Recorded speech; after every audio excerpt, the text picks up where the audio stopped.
Hey friends, just want to share something with you. I just got out from a 3-hour surgery to my broken left leg, as you can see there.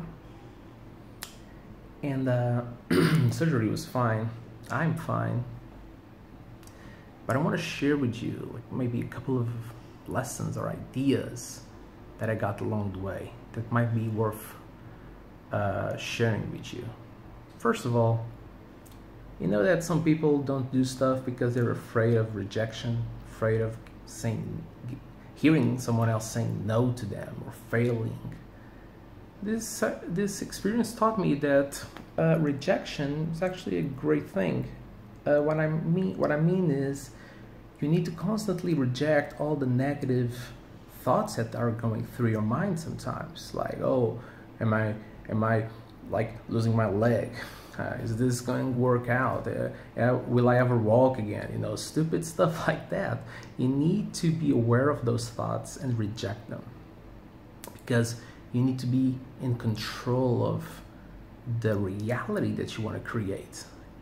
And sometimes we believe that the voices we hear inside our heads or our minds, we believe it's us thinking, but sometimes it's our fears, and sometimes those fears are not even our own. Like someone else told you something along the way and you stuck with it, and then suddenly you're repeating that same thought pattern. But it's important to say, hey, wait a minute, man, come on, it's a broken leg. It's like you're not gonna die. It's all right. Second thing that I learned is sharing good vibes, sharing positivity with other people is so important. When you lift other people's spirits up, your spirit goes up. So next to me, I was next to a guy who was completely broken, 2 broken legs, 1 arm broken, and he was a very introverted person. But I kept talking with him and probably annoying him, but he was all right, and he was all right with that. And he smiled along the way, and that's when I see him smile, I was happy as well. When I was recovering after the surgery, I was hearing a little boy scared saying, "Oh my God, I can't believe I'm going to have a surgery, it's gonna hurt." And all the nurses saying, "No, you'll be fine, you'll be sleeping." But the little boy didn't believe, so I asked, "Hey, can I speak with that little boy?"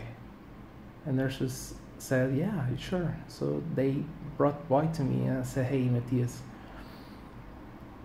you're scared right now, aren't you?" And he said, "Yeah." And I was like, "Hey, me too. I was scared. I was really scared. And I bet that you don't believe that it's not gonna hurt, do you?" And he said, "Yeah, I don't believe it." And I said, "Me neither.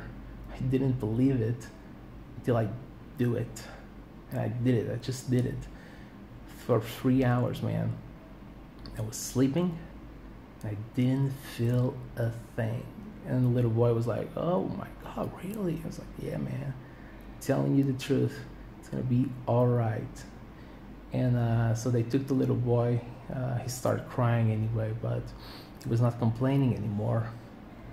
And everybody in the room was thanking me. "Oh my God, thank you so much." I was like, "Wow, it was not a big deal." And they told me, "Yes, it is. You calmed down that little boy. Nobody was able to do that before." And when some other nurses came to bring my bed to the elevator into my room, they're like, "Hey, what have you done? Like, people are thanking you and you just woke up. What the hell did you do?" So guys, the bottom line is, you don't need to be in a hospital to share positivity. You know, positivity is not about sticking your head inside the sand and wishing that there's no weeds, there's no weeds, there's no weeds, there's no problems, there's no problems, there's no problems. No, there are problems, but the way you deal with those problems doesn't have to be negative, okay?